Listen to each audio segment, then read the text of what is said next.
conversation Mhm. when the countdown starts. Sure. I don't like to say "and action" because that works. I think that's stupid. That makes sense. Everybody gets weird. I've noticed, even myself, I get a little weird once the record button starts. Sure. It's like almost like sounding like something. Right. When if you and I just before this whole thing, before I hit record, we're having such a good casual dialogue Yep. that it was natural. Yeah, exactly. When you put that record button on, everybody kind of stiffens up. And by everybody, I mean like the eight people I've ever had. Yeah, sure. On this thing. But thank you very much for finally meeting me. I think I said earlier, like I've never sent a text message to anybody in my life on a Tuesday and got one back 3 months later. But you, my friend, are real good at the trophy. Yes, you are good at that. And I didn't take any offense to it. Of course, good. Because I don't really know what you do for a living. Right. So why don't you tell us, what do you really do for a living, Matt Ireland? So, well, I tell people I have 5 W-2s and I own a technology company. So your technology company is your day job? Actually, that's a side hustle. Oh my so God. my real job is technology and cybersecurity. So I'm the Chief Information Security Officer and Chief Information Officer for a company in California, NTT Research. And so that company is focused on research and development of some really cool magical stuff. But and your job is to prevent it from getting hacked? Prevent it from being hacked, make sure we're in compliance with different privacy laws, different intellectual property protection. If we're inventing some stuff, we don't want it stolen, things like that. So you're real smart. So that's my day job. Where'd you learn how to do that? Iowa State? No, I'm not an Iowa State guy. I'm a Hawkeye. I'm wearing a Hawkeye shirt right now. Yeah, you are. But I just figured to have that level of intelligence, you had to have gone. It disappeared. Right. So I went to community college. I didn't know what I wanted to do when I grew up. So do you know? I still don't. No, not an exact path. That's why I'm doing so many jobs, right? But no, in high school, I did know that I liked technology. I was always the hacker at the high school computer room. I don't know that we had technology back then. We did though. We did. We did. It was the late 80s, but where we built code and it showed a picture of a duck. Yeah, we did. On the screen. Yeah, maybe a small 8x8 duck. But Oregon Trail was the technology that I had, yes. man, and it was amazing. Yes. So I went to community college, Indian Hills. Got a 2-year degree. I hated school. Didn't really think school was my thing. So got an associate's degree in computer networking. Spent a couple of years in Illinois working for a bank and kind of journeyed up to Iowa, back to Iowa. Where you grew up in Southeast Iowa, in Montrose, Iowa. Oh, sure. In Lee County, the very farthest south and east you can go in the state. Spent some time in Quincy, Illinois for a few years.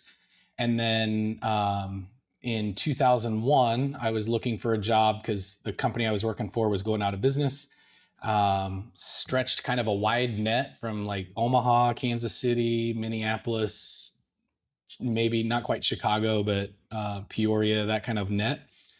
And there was a security breach for a data center in the Des Moines area. The Chinese broke into an online banking hosting company and put F the USA on all these online banking servers, which you don't say was kind of a problem for the consumers of those banks that thought their money was at risk. You're saying the Chinese did this? The Chinese did that. That's confirmed? Yep, absolutely. Back in 2001. Yeah. No, I'm a damn. You're not taking notes, are you? Nope. Just mental, maybe. But the reality was it was just graffiti and not actual. The transactions, money was never at risk. Yeah. It was just graffiti on the front page. But they hired a consulting company to come clean up the mess. And one of their recommendations, in literally a 3-inch thick 3-ring binder, one of those recommendations was create a technology cybersecurity job. So that's where I moved from networking and technical support into cybersecurity, which is a huge overlap. And then that kind of brought me around and through, but that's what brought me to the Des Moines area, working in West Des Moines, living in Adel. And kind of the rest is just kind of through, worked at Blue Cross Blue Shield for a little while, and Nippon Telegraph and Telephone, which is who I work for now. It's based out of Japan. They have. Did you say Telegraph? Telegraph and Telephone. It's a very, very old company. It's the Japanese version of AT&T for American Telephone and Telegraph. So Nippon is Japanese for Japan. So when the last time you think anybody sent anything by telegraph? It's just an interesting. It's just an interesting term. I can't imagine. Right. When we think of telegraph, we think of that whole Morse code thing over there. The tapping. So yeah, that's kind of where I was. But back to rewind all the way to the beginning in the 80s and 90s, my dad was in law enforcement. He was a deputy sheriff in Lee County, eventually the elected sheriff in Lee County, and was sheriff for many years. My brother actually, he's 4 years younger than me, but he went to school in criminal justice and he became a deputy. But his idea was to go to Lynn County for a couple years until my dad was no longer sheriff and then quote unquote go back home. Did you say Lynn? Lynn. That's where my extended family's from. Oh, okay. Yep. So he still works there. He thought he was gonna be there for a few years and now he's a lifer there. So Sure. He's currently a sergeant and looks over dispatch, but he's done all kinds of different assignments there. So being in Boy Scouts, seeing my dad in community service, my mom was we called her a mailman because male ladies weren't really popular in the 80s. So Sure. she self-declared as mailman. Yeah. But public service, community involvement's always been. I think now you have to say male person. Male person. I think she'd still call herself a mailman. I'm not sure though. M-A-I-L. Yeah, exactly. M-A-L-E. That's right. Isn't that weird? It is. So yeah, giving back, one of the phrases you'll hear me say quite a bit in other talks that I do or presentations that I give is give back to the community where you live, work, and play. It's been ingrained in me, that phrase. I don't know if I picked it up from somewhere or made it up, but give back to the community where you live, work, and play is really important. I don't know of anybody who doesn't do it as much as you, right? And I didn't know to what extent until I kind of got to know you better. We crossed paths probably 10 years ago, 15 least. No, Yeah, 15 probably years closer ago. to 15, yeah. When I worked here as a full-time EMS provider in Dallas County, and you were a part-time and on the fire department. Yep. Two things. One, sorry to hear about the passing of your dad. That's a big deal when a guy's dad dies. Thank you. Yes, it was. It is. Big loss for your community too. Expected, unexpected. Don't want to talk about it. No, it's fine to talk about it. It was a 5-year battle, 5+ year battle with cancer. So it was expected. My brother and I were kind of taking turns. We knew it was somewhere in the next few weeks, few months. What kind of cancer? You don't I don't remember, but everything. Yeah, all cancer bad. pretty much everywhere. It's a shit, man. Sorry. No, it is what it is. But fortunately, my brother and I were taking turns, and I travel a lot for work. Yeah. So I was out the week before, and a couple weeks later I was out. But that week I was able to be home with him. So that was really cool, especially given all the other jobs that I do. It was different angle, different lens to look through. It's a big deal when your dad dies. It doesn't matter what kind of relationship you had. It's a big deal. Yep. It means an evolution. If everything goes right, we're next. Yeah, that's right. Right. That's absolutely right. It's a big deal. It's a big deal. I didn't realize how big a deal it was until obviously it happened. It's a big deal. Thanks. Yeah. Sorry. So let's go to. Did you meet your wife here? Nope, in Illinois. So is she traveling with you through all this job hopping and landing in Dallas County? Yeah. So we met in Quincy. She was teaching school down there. She's actually from the Jefferson Scranton area. Sure. We just JSPC happened. Well, it was just Jefferson back then. Oh, the SPC didn't exist. That's a deal, probably. Yeah. Yeah. Now that you say that. Yep. So, but yeah, we met down there and just got married down there, and then moved up here, and kind of the rest was history. Let's break down all of your other commitments outside of your day job. Okay. Let's take the tech company out of it, because that sounds like that's just kind of a cool hustle that you can do on the side remotely. Yep. To make It's kind of related to the fire departments and things as well. So. Oh, it is. Yep. All right. Well, tell me about it. So got started. 1 week before my 18th birthday, I got on a small volunteer fire department in Montrose, Iowa. So 1992, I got on. First fatality was February 18th, the day after my birthday. Jesus. Things are so different now than they are then, but pickup went off the road, hit an embankment, got ejected through the windshield. First dead guy I saw was on the hood of a car. And you were Hit 18? of a pickup. I was 18 years old. Which science says like we're not really fully on. But let me tell you, especially as young boys, like there's a whole lot of development left to be had in that prefrontal cortex, and we're not supposed to see shit like this. That's right. And you did. Yep. Okay. And that just happened to be the first one, but it wasn't one of those. I mean, now with 30 plus years or whatever it's been since, there's been a lot worse. But sure. Do you remember how it made you feel? At the time, it was just like, oh, that's just a job. Like I really didn't feel anything. Really? It was like, oh, that guy's dead. Like that was but it wasn't bloody. It wasn't gory. The old truck windshield fell out because they didn't have the safety stuff we have now. And he's just laying on the hood and somebody else took care of things. And I was literally on the department for a week technically, but only able to respond for a day. And I think it might've been the first call that I ever went on. I'm not positive about that, but no shit. And certainly, I guess like you said, at 18, you don't even know what the hell just happened. Right. Right. But I will tell you, I'll kind of go in order, but there's some interesting things talking about 18-year-old and then being a dad later. Yeah. Took a small break from that when I went to school. I was back home for 3 days a week. We went to school Monday through Thursday. So I was able to volunteer Friday, Saturday, Sunday, had a part-time job. So that was typical volunteer fire department, very, very small fire department. And then when I went to Illinois, that was about an hour drive. That just wasn't compatible. So I took a small break.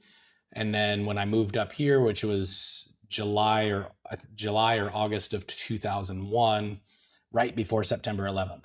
And I'm like so excited that I'm living in a small town, Adel, volunteer fire department. You're on the fire department. I wasn't yet. No. So I moved. We had one, but I'm excited that there's a volunteer fire department. We're not in Des Moines or West Des Moines. I can actually volunteer here. Don't have to quit my day job that pays the bills to do this. And I was like, I'm going to do that. And kind of like you and me getting together for this podcast, we're going to do it in a couple of weeks, just maybe one more month. And here we are 6 months later, I think. So, 9/11 happened and I'm like, I'm going to go find those guys. Yeah.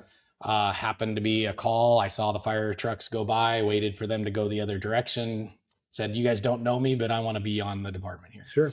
And that started, 23 years that I've been here in Adel. And isn't that something? I've been a captain, fire chief, treasurer, probably several other committee heads. Do you hold a title now? I'm currently a captain. I did my 4-year stint as the chief and a couple of 4-year stints as captain on both sides of that. And I don't want anybody to think that I mean, that's a big commitment on a volunteer service. When you take a administrative job on a volunteer service, and I know it sounds weird to say that, well, you're not getting paid to do this job, but that's a big commitment. It's a big commitment, and it's a different skill set, right? I mean, hose draggers can do their thing, and it just means you got muscles and you work, you're in shape. Smoke eaters, that kind of stuff, but that's not the politics of City Hall. Managing the budget, getting extra funding for this project or that project, answering those phone calls from why is that jackass with the blue light running so fast down the school zone, those kind of things. And so balancing that, my professional job actually helped because I manage a budget and, so the business aspect of running a fire department wasn't too far off from the business aspect of running a technology company. Interesting. But you're absolutely right. In the volunteer organization, we had a smoke alarm call this morning and it was just me. About 15 minutes later, there was one other guy. Yep. We didn't need him. So we said, like, hold off. Cause I can't imagine that isn't one of the challenges that every volunteer fire, especially Monday through Friday during business hours. Yep. Right. Like if you're a small town and everybody commutes to work, because you live close to a metro. Bedroom community. Yeah. And let me ask you this. Has your response increased because since COVID? Yes. With people working from home? Absolutely. Isn't that something? Yes. Yeah. Yeah. And Adel's very fortunate that, we're a growing town and there's conversations of should we be full-time? Should we be part full-time? But Adel right now is very unique compared to our neighboring volunteer fire departments. Yeah. We have a large group of folks that intelligent, in shape, work from home, and they work in jobs that are able to take a break. Yes. Most of us are on the phone all day long, but like this morning, I was on the phone, said, "Hey man, I'm the only one showing up on the board. I better go." And it works out. So we're really fortunate in Adel. We've got somewhere between 5 and 8 people that consistently work from home. Maybe not 5 days a week, but 3 or 4 days a week, or all 5. That have increased the opportunity for people to respond during business hours during the day. Exactly. And not only just for fire calls, but for medical calls too. Exactly. Right? You guys do both. Yes. Yeah. So we run from the fire department. We run. We have a mutual aid agreement with Dallas County. They do all our transports. We're a basic service. Yeah. But sometimes they'll be by themselves. But those of us that work from home, even though we're kind of like, we better not leave work, but we're listening. And if shit hit the fan, well, we can drop what we're doing. Did you say you have a mutual aid agreement with Dallas County? Dallas County does all the transports. Sure, but it's just weird to me that they're 4 blocks away from us. operating out of the city. Yep. That I just probably understood, and this is how naive I am, I think, to the business of my profession, which could be a curse and a blessing.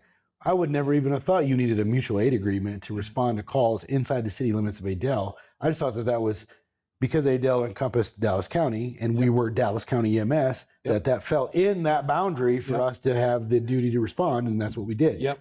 But a mutual aid agreement is a city's binding contract. Yep. The city is responsible for the public safety of the citizens in the town. Sure. And then we have agreements with some of the townships nearby that we do their fire protection. Yeah.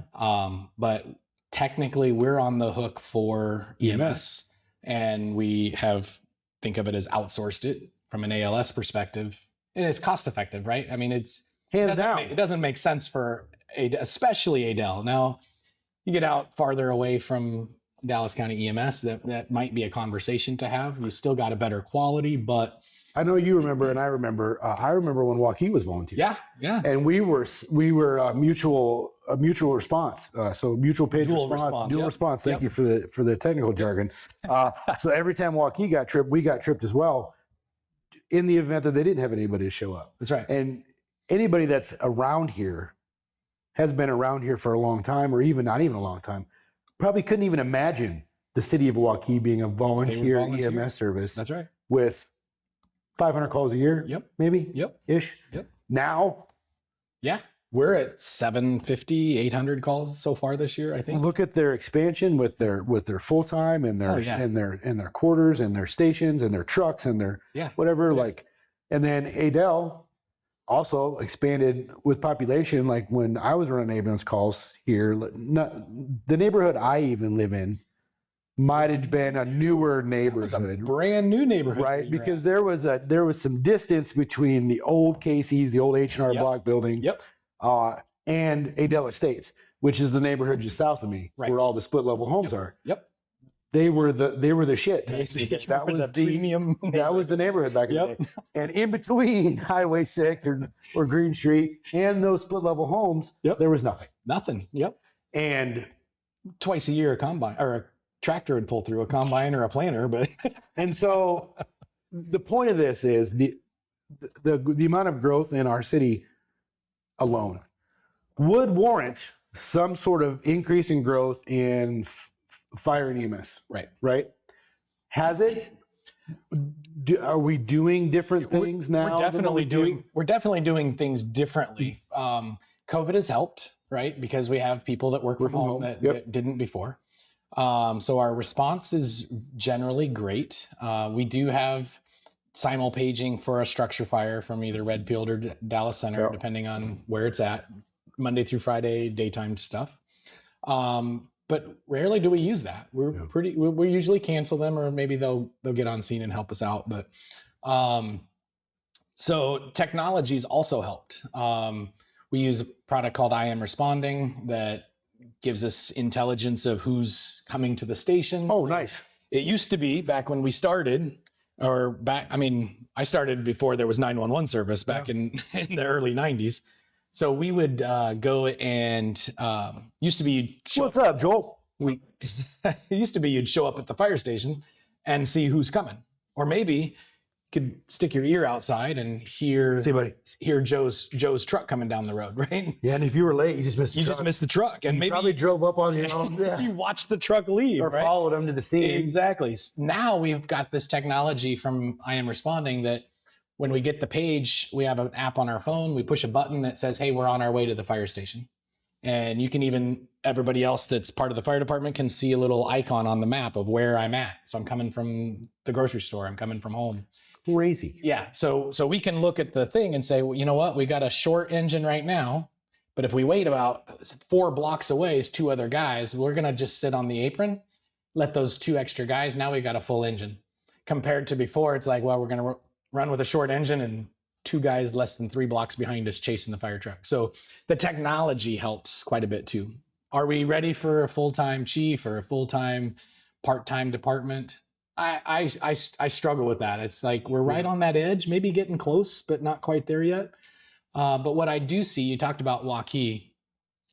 When I was the fire chief, gosh, I don't even know, 10 years ago, whatever it was, Waukee was then what we are about now.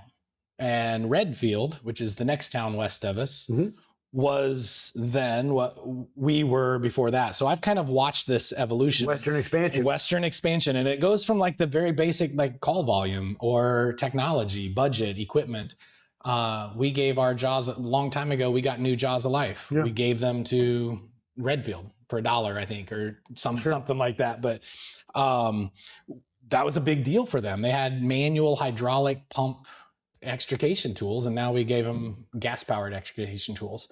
Now we've got battery-powered extrication tools, and I think our other hydraulic tools went, I think, to Minburn, but somewhere else. So we're seeing that kind of Western progression.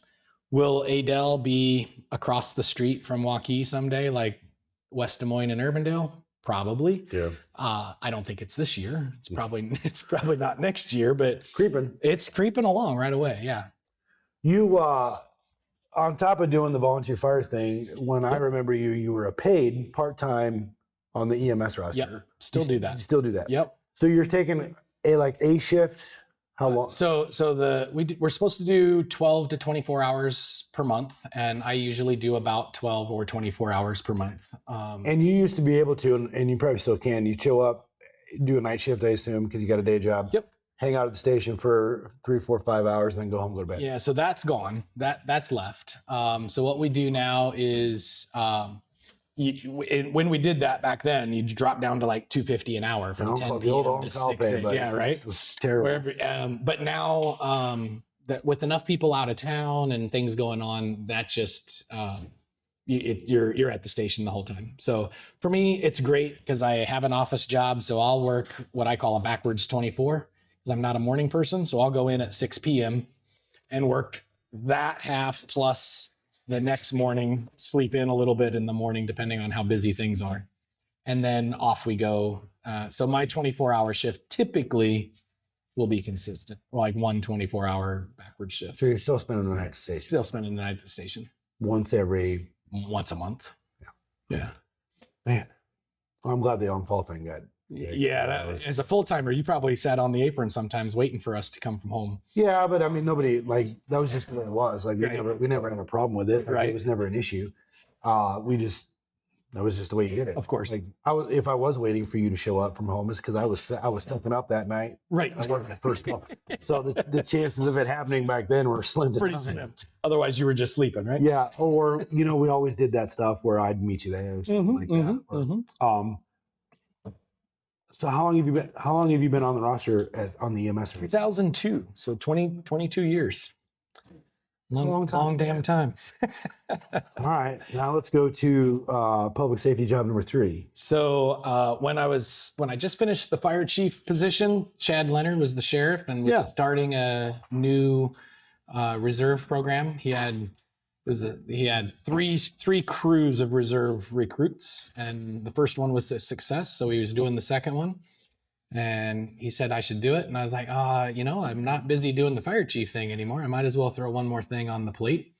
But also with my dad and my brother, that was kind of like, that's the thing I'm going to do. So I looked forward to that. So did that, ran through the ILEA training. It was mostly nights and weekends.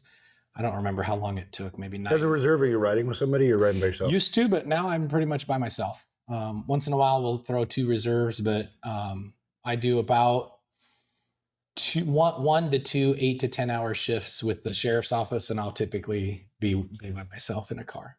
What kind of shifts are those, days, nights? It's kind of as needed. So I intentionally try not to be in a shift that is some full-timer shift. So I'll bridge first shift and second shift, or second because you're covering for a short staff issue or something like that. Or? So sometimes there'll be not so much scheduled short staff, but a shit hits the fan type situation, right? So there's 2 to 4 deputies on the road, and they are all busy with something on the north side of the county. I'll recognize that's happening, and just kind of ad hoc, I'll be like, I'll go and cover the rest of the county. Or maybe there's you take a regular county deputy sheriff car. Yep. Right. Yeah. There's a car that's dedicated for the reserve program. It's always sitting out there at the sheriff's office. How common are reserve programs anymore in counties? I don't know about through the rest of the state. There's a Reserve Deputies Association statewide. Locally, DeSoto and Earlham have a reserve program. I think Stewart has a reserve program. And those would be like city. Those are city police departments. Yep. Lynn County, I know, has a reserve program. My brother works there. Does it come with the same authority? Yeah, so we're allowed by code to do everything that a sworn full-time police officer, sheriff's department officer can do, a deputy can do. The only thing that we can't do by code is read implied consent as part of the OWI process. Mm-hmm. Now, with that, I'm probably not going to try to be the lead officer in something that's going to send me back to court. So I have to take vacation from my real job and be in court for 2 weeks. Yeah. But a full-time deputy takes OWI to the jail for additional testing or incarceration. Somebody has to sit on that car before the tow truck gets there and tows that person's car away. Sure. That's, to me, I'm trying to, I said, give back to the community where you live, work, and play. I'm giving back to those full-time deputies. Those guys don't make a fraction of the salary that I make, and they have a whole lot more danger and a whole lot more stuff. A lot more responsibility. And they're by themselves at 3 o'clock in the morning, getting into a bar fight, right? Waiting for backup to come from 15 minutes. Meanwhile, there's a medical call across the county. Exactly. And they're the only deputy in the right, like. Yeah, that's right. Yeah. So my passion about the reserve program is those guys work their ass off in the cold and the snow and the rain. Let me go out and make their job just a little bit easier. I'm not there to replace them. I'm not there to. I was going to ask, is there any sort of like animosity between the full-timers and reserve? Sometimes. An ego thing? Sometimes. Do they realize that you're there, or that your intention for being there is to help them and not be them? Yeah. So take your job, for example. You run on the helicopter. Once in a while, you got a student or somebody that's going to run with you to see how your day goes. Yeah. Nothing pisses you off more than if all they do is take all the papers off your desk and throw them around and say, let's go get into the shit. Yeah. You're okay with getting into the shit, but not because somebody's riding with you, right? Yeah. And those really bad calls. We're going to take the shit as it comes. We're not wishing for shit anymore. No, you're not. And so there are reserves, and not so much at Dallas County. We don't have this problem anymore, but there are times where the reserve that gets paid $1 a year. My W-2 for that is 97 cents because they take taxes out of $1 a year. So you reserve, basically volunteer. Right. Well, it is. Yeah. I'm getting paid so that I'm covered by workers' comp. Right. So it's $1 a year is what my salary is. That way, if something happens on the job, they can cover your medical expenses. Right. I never would even have thought of that. Yep. And so you do this to give back to those deputies that are working their ass off. I never would have known. I would never would have thought reserve officers got $0. Yep. Well, no, it's 97 cents. Right. That's what I'm saying. Man. Sorry, my bad. The feds can't even tax it. But you need to know all of the laws and rules and citations and things the same as a full-time officer would have to do. And their knowledge of that is the exact same academy. It's formatted differently. It's the same curriculum, the same training from Iowa Law Enforcement Academy. that a full-time goes through. The difference being a full-time who that's their job, they'll go away for 4 to 6 weeks and live at Camp Dodge and take school nonstop. Yeah, and get paid to do it. And get paid to do it. Yeah. We are volunteer. So we went through a couple of nights a week for 3 or 4 hours and a couple of weekends a month, maybe a Saturday a month for 8 or 9 hours. But emergency driving training, arrest, OWI training, defensive tactics. Yeah, take the mace to the eyes. Mace to the eyes, the taser to the back. Oh. Like we did it all, right? And so yeah, but to me, there are guys out there that are like, I'm going to make 7,000 traffic stops and I'm going to look for that 500 pounds of meth and I'm going to be a superhero. That's not what the reserve program's for. Our job is to back up that deputy when he's doing his job and to give him one extra set of eyes or one extra set of hands. And sure, if there's a fight, let's run to it and make it go away. But for the most part, the reserves, in my opinion, should be supporting those full-time guys that are working their ass off. Yes. And sit on the toe, which nobody wants to do, gets the investigation happening that much faster. Maybe sitting on a building waiting for a search warrant to get issued. So make sure nobody goes in or out. Those quote unquote boring jobs, direct traffic in the rain. None of us in any emergency service love directing traffic in the rain, but that's my job as a reserve. Let's get those full timers back in so they can get dried off. Because frankly, I can quit at any time and go change clothes. Yep. They're stuck for the shift, no matter how muddy their clothes are. Yeah. So that's the give back to them. Man, that's amazing. I had no idea that would have went that deep into servitude. You run real deep into this thing. I do. And there's a thing about, we talk about this all the time. We do this because we're servants of the people. But you never really know how deep that runs. Like we always kind of say, living the dream, whatever, like the average guy job or whatever. But when it comes down to it, we, like myself anyway, I am making money. It is my profession. But we're there to serve people in any capacity. And it's refreshing to hear that there's people that serve the servers, right? Yeah. Like you're there to, I get it, help the people of your community. But those people of your community are also the first responders. That's exactly and then, right. That's exactly right. And I never really framed it that way. Yep. Like Joel Delaney that just walked in. Yep. He's a dad of a daughter who's the same age as my daughter. Yep. A community member. Like he pays softball association dues just like I do. Yep. Like I never put him in the context of because he's an officer of the law, like I never framed it to, but he's also a guy in the community too. And so like, how can I help him That's right. do his job better? What an interesting take. Yeah. Thanks for doing it, by the way. Yeah. I never would have framed any of this like this. Yep. For my own ignorance and my own short-sighted, narrow-minded view of what we do. Do you think the reserve, and I don't want to get into a piss and match, but I can see where the reserve versus the paid. Yep. And then you take the volunteer firefighter versus the paid, Yep. and how culturally one of them had like there's a push and a pull. Absolutely. In both of those. Yep. I don't know that this is the platform to get into it, but I could certainly see absolutely where that would be a rub. Yeah. And there has been, especially when the reserve program at Dallas County was new, some of these full-timers that have got the blood, sweat, and tears, they're like, who's this volunteer wannabe cop? Like, is this, this isn't Paul Blart. Like, we have a real career. You're not wearing black gloves and beating that nightstick in your hand, are you? Exactly. And that's kind of the, who the hell are these people? They can show up a couple hours a month and pretend like they're heroes. Like, that's our freaking job. Yeah. Now, some of that is because it's a dangerous job and you don't want somebody in fire service or EMS. I don't want to babysit you, man, while I'm trying to figure my shit out too. Exactly. Like you're like focused on situational awareness. Right. You want to save your own ass. You don't need somebody that you're dragging along. Yeah. All right. So the reserve program had some guys that needed drug along, and there's kind of a core group that's left that I think I'm pretty confident all of the full timers now recognize that. And you said it in a way I hadn't thought about. Serve the servers, right? Blessed are the peacemakers, but let's talk about like the guys that take care of them. And I hadn't thought about it that way. That's exactly what I think the reserve program is. And I think all of the full-timers today recognize the value in when they're having a bad day.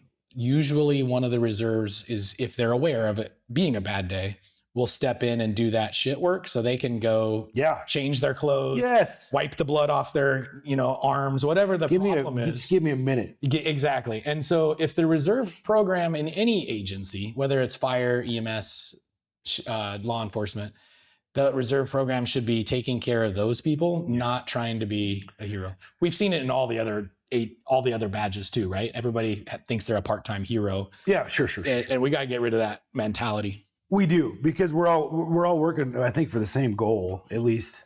We should be. Even though the objective is the same, right? We all want to go back to our homes safely, and we want a safe community. But how we do that, I think, is different. I didn't realize how different that was. Like, if you're, right, like, if there's any profession in the last 5 years that has been shit on more, it's cops. Yes. Right? At least the perception has been. I don't know that. Certainly not here in Adele. I don't know that it has or hasn't, but I wave at every officer I go by. I teach my kids that they are not the bad guy. Right. Like, I hate it when people say, well, you better be nice or they're going to take you to jail. Exactly. Because that's their whole purpose. I hate that with a passion. That's right. There is always a sense of, like, I'm normally, I feel like I don't know that I'm a suspicious person, but I always feel guilty. Like, so if I go by a cop car, I'm like, fuck, I got to put my hands on it to you. Check, like, I never speed, right? Like, I never speed or anything, but I do the systems check when I'm going by a cop. I'll be honest with you, Jason. I can be driving a squad car with lights and stickers on the side, and I see a trooper, and I double check the speed. Yes, because that's just how we grew up. And listen, I can tell you from experience, 100% of the time I felt that way, they have never paid any attention to me, right? So it's not like they're out looking for you. That's right. And they're going to get you because that's what they're doing. But but I grew up with a healthy respect for, you should mind your manners anyway, but especially if you see a cop and you all of a sudden you got to tighten up, is there something you should be worried about here? Double check yourself. Right. Double check yourself, because that's just the way it is. Teaching my kids the same way that too. Like, we have officers in every school building, a sense the day that we're ultimately going to talk about. And there was always a certain amount of healthy, I wouldn't say fear, but when you saw an officer, you were always under the thing, oh my God, what'd I do? Right. Like, why is there a cop here? Now, I've been blessed over the last 20 plus years to work with officers and realize how wonderful they are. And I'll tell you real quick why I think that. I was at one time a first responder by definition. I still am by definition. But I'm not first to anything anymore, Matt. Right. Yeah. Helicopter's not the first. No, I am not first to anything. Do you know who always has been first to everything? Dodge Chargers drive a whole lot faster than an ambulance does. Yes. Always there first. Right. When I worked in West Des Moines, man, those guys were always there first. When I worked in Dallas County, if we had the resources, they were always there first. And so I don't see now people in their most vulnerable states like I used to. Right. When we would walk in and see whatever gruesome scene that we were about to come across to, I don't see it in that context anymore. Right. The officers see it in its most raw form. They are the true, right? And that's, indeed, God, especially motor vehicle crashes.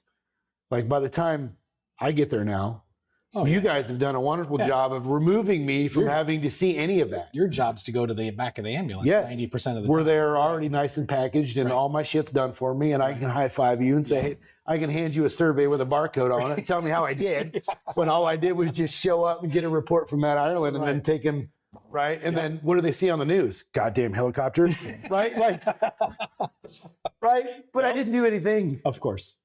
They see it in its rawest form, and that, I think, is a thing that is we need to acknowledge more of. Certainly. And so I'm appreciative of them. They showed up to my house one day inadvertently because my 4-year-old called 911. It's a real good exchange. Yep. Let's talk about the day. You want to talk about the day? Absolutely. I don't remember the date. Do you? I don't. January, right? It was January. It was soon after Christmas break. I think it was the day. It might have been the first day.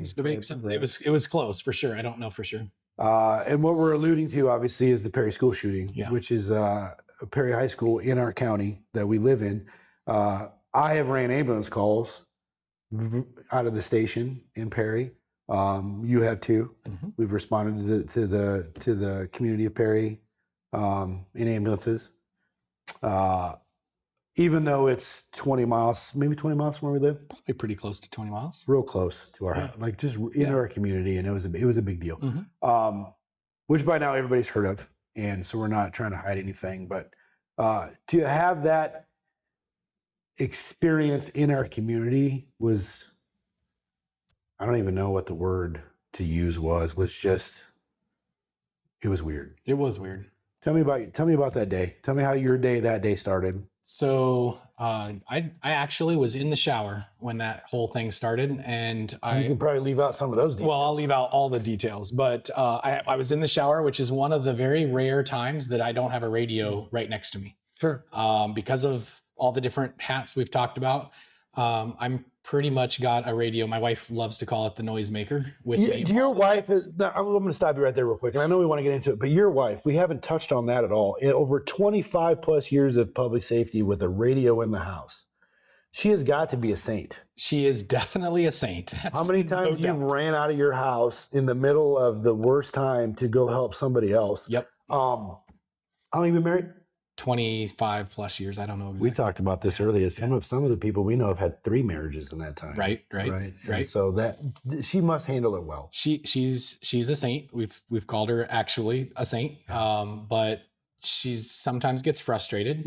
Rightfully so. Supper's just about ready. Why are you running out now? And but at the same time, she also I think recognizes that this is my calling. This is what I do. It's deeply ingrained in me. And so she's supportive, which I appreciate, but she does not like the radio. When I travel week at a time, when I come home from being out of town, she's like, I didn't miss that noise. Sure. Pretty much every single time. Sure. So, that day, the first thing that I heard that there was something going on was as I'm stepping out of the shower, starting to dry off, I hear West Des Moines or Waukee. I think it was the Waukee police chief, but somebody in Waukee or West Des Moines say, find out if Dallas County needs additional help in Perry. Oh, well, that's a long freaking way. Something big's going on. That just was a red flag for me. Yeah. So I mentioned earlier about the I am responding. So I look at I am responding and there's a Sears alert. And Sears is brand new for Dallas County. It's a school emergency activation response system or something similar. Yeah. I'm like, wait a second. I've only seen that in testing and false alarms. So somebody inside the school has to activate that. They push a magic red button and it instantly, it's like the orange button on the top of our radios that you push for help. Yeah. The schools have that now. And in Dallas County, I think every school building has. Which is wonderful. And Perry just got it that summer. I'm like, ooh, this isn't good. And then pretty quickly, with all the radio traffic, I figured out what was going on, stepped into my walk-in closet and was like, which uniform am I going to put on? Am I going to put on the, which uniform? There's a list of them. And I got one section of my closet that's just different color uniforms.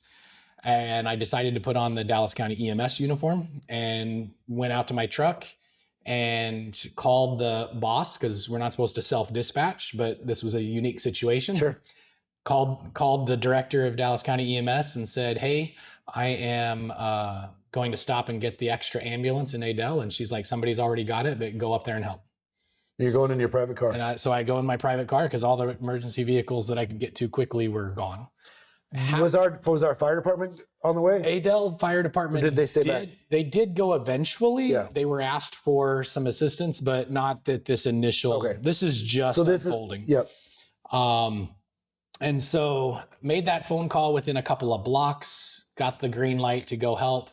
And you probably know by the high school and the post office. I come down by the post office. Yeah.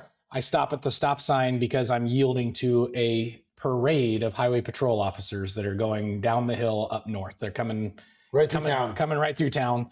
None of them know me, and I have no idea who they were, but I get behind them. My little poor old Chevy Colorado will only go 97, and then it says, "Good luck, buddy." Yeah, the governor kicks in. Are you blue lighting it? No, I didn't. I don't have blue lights in my truck. I'm kind of. Nice. I do now actually, but typically I usually don't. They usually don't help as much as people think they do. You're correct. But I pull in behind the troopers. I yield for all of them. Yes. And the last one in the line stopped his car in the intersection waiting for me to catch up. Because I had my caution lights on and firefighter plates. Somehow he knew where I was going. Yeah. And he knew at 8 o'clock in the morning in Adel is a terrible time to try to go anywhere. You cannot turn left in this town. You can't turn left anywhere in Adel from like 7:45 to 8:30. That is correct. But he stopped in the intersection with his lights on, giving me about a block and a half. The stoplight intersection? Yep. So because we had a red light, so he had the intersection and he was nice enough to wait for me. And then just because of traffic, I was able to keep up with the line of troopers until about Minburn. And then those cars got really small and I felt really slow. Yeah. So I arrived to the scene and it was, again, very early stages. But I think it's important to note that I made 2 phone calls after I left. I sent a couple of texts like, "Hey, are you okay? Where are you at? This is what's going on." But then also I made a phone call to the Adel Fire Department chaplain. I was like, "Hey, I can't talk much. There's a shooting going on. I don't have any idea what's going on. Get the prayer warriors started." Yeah. And then I called the pastor from my church, said, "Hey, this is what's going on. Yeah. Get the prayer warriors started because we need something more than Band-Aids on this deal." Yeah. Arrive and once I get there, I see a lot of friendly faces, a lot of familiar faces, I should say. And one of the old directors of Dallas County EMS hadn't been in the business for a while. Mm-hmm. I'm like, "Mike, what are you doing here?" He's like, he's helping out. Everybody showed up with their stuff, right? Quickly realized that the situation was stabilized. Now that normal 20-minute drive probably took closer to 10 that day. But then there's some confusion. Some people self-evacuated. Some people are injured and being evacuated. I think you probably were on your way in a helicopter that direction. So I said, there's a gap. Again, I wasn't the first one on scene, but I was there pretty quick. Mm-hmm. And the gap was, what you're supposed to do first, which training goes out the window, like we talked about earlier. I took a breath and looked around and was like, we got a lot of emergency equipment showing up. The cops and the rifles are doing their thing, but we need to organize what we're going to do with, at the time, I still thought was probably 20, 30, 40, 50 patients, right? It ended up being a small number, but we needed to organize a command structure just for EMS. Incident command's doing their thing mostly on a law enforcement side. Okay. But we've got ambulances coming from everywhere. Some of the people I knew in different agencies, some of them I didn't. So we said, somebody else had said the practice field is the helicopter landing zone for all the helicopters. We thought we were going to need a lot of them. And we started lining up, organization to EMS command. So I just stepped into that, and on the radio, I was like, "Okay, Dallas, this is incident command. This is, I don't know what number I used, but chaos comes to me, and I love chaos anyway. Yeah. And so this is what we're going to do." And then we started, instead of ambulances with 2 or 3 patients, we had enough ambulances. We started divvying them out, got people and, helicopters. I don't think it was yours, but the other helicopter was on the ground, and fortunately we didn't need them, sent them back. So that started the day. And then as time progresses, more of the ICS starts to form. We got staging area for different resources, different scene commands, etc. And then pretty much it was a law enforcement investigation at that point, right? We were there for, I think EMS was there for most of the day.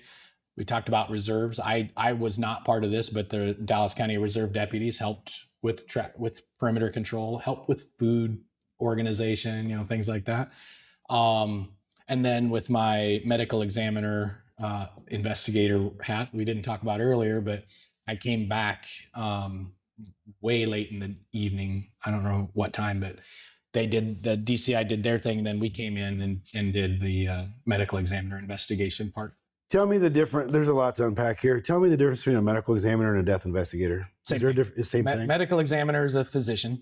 There's one per county, so there's 99 of them in Iowa. Okay. And a medical examiner investigator is the or meteorological death investigator. They're both the same thing. They're the ones that come to the field and take the notes about how the bodies were and what kind of conditions the environment was in and those kind of stuff. Yep. Work and in that case was a little bit different, but in all unexpected deaths, out of hospice deaths, by code, the medical examiner's office digs in to understand manner and cause of that specific. I know this isn't related, but how often do you think you go through an evening at your house without having to go somewhere? I don't know. I'm not sure I want to know that answer. That look in your head says it all. Like, you know, any given night, you could respond to anything as anybody. Yep, pretty much. Right. So the incident command thing, for the people that don't know, like we've been drilling this basically since 9/11. Yep. This is picked up it. Yeah, this is what the NIMS training is always about, which always says it doesn't matter where you're responding. Everybody talk plain English so that everybody knows. Yep. We're responding to your barking 1011. Right. We need to get everybody on the same page, and we need to have a structure by which things happen. I have never been involved in a true mass casualty incident command ICS event. My assumption has always been it doesn't matter how often we draw it up on the whiteboard, you're going to get there and it's going to just be it's just not going to be what we think it's going to be. Do you think that this was the case? Oh, absolutely. I've talked with lots of people that were there, responders, families, teachers, folks that are involved in from different perspectives, right? Yeah. Everybody that was up there. And from a first responders perspective, we've been trained. We've watched the Columbine documentaries. We've gone to various conferences where speakers talked about Oklahoma City bombing or 9/11. I mean, we've all talked with people or at least attended conferences where people said, this is what happened, this is what went well, this is what didn't go well.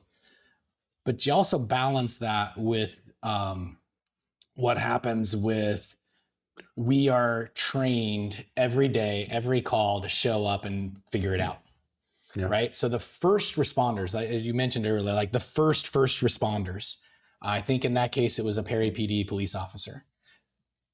They're doing their thing. That's not a place to set up ICS. Like, they didn't know what's going on yet. 100%. The first 2 or 3 paramedics that showed up in ambulances, they had their hands full with what was obvious they needed to do first. It's the 3rd, 4th, 5th, 6th person in that says, okay, the immediate, most urgent things are being taken care of by those first few people. Now everybody else is there to kind of fill in the gap. I just happened to be lucky, unlucky, timing, my drive, whatever it was. I happened to be one of the first couple of people that arrived that wasn't tending to something that was absolutely right now emergent. So it was like, okay, my training and experience of all these different hats that I wear, I know what law enforcement's doing. I know what EMS, the paramedics are doing. I understand. I talked with you, I'm pretty sure on the radio. Yeah. Just didn't know it was you at the time, but you know, here I knew I had all the tools at my tool belt. So I was in the right place at the right time. And then I've talked with many of the paramedics and responders that were coming from all over the place. They know me, and I brought calm to the storm. And that's kind of my passion. I charge my batteries on chaos. Yeah. I don't want that to happen again. I don't need my batteries charged that bad, but that's bringing calm to that is what was necessary. Certainly something to be said for having somebody who's as ingrained as you are in our community to be there. Oh, Matt's here. Yeah. I'll ask him, or I'll have him do it. Yep. Or, oh my God, like even It's when anybody shows up from, I don't know, pick your small town next to Boughton. Yep. Somebody from Boughton shows up. They're probably going to know who you are. Yes. Yep. Oh, Absolutely. Matt's here. I'll go to him. How was the radio traffic hard to like, how did you manage all that information that was probably coming through the radios all at once? So that's where my ADHD comes in really handy. I had a radio. That had to have been chaos. I had multiple radios so I could listen to what's going on with law enforcement. I had a cell phone of the sheriff. You know, I had those relationships like you talked about with big and small agencies. And at one time, I think I said, I need another channel. Like we need a channel just for the 400 ambulances that are inbound.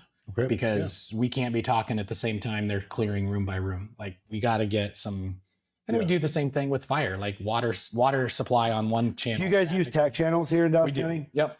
And in that case, Which is kind of a new thing. Which is kind of a new thing, right? Or newer thing. We've had a county specific version of that for quite a while. But with the new ISIX and the new radio system, now we have regional TAC channels. So, you know, if this would have happened pre-TAC channel, would all of this stuff been on mutual aid? Probably. And that would have been just mass chaos.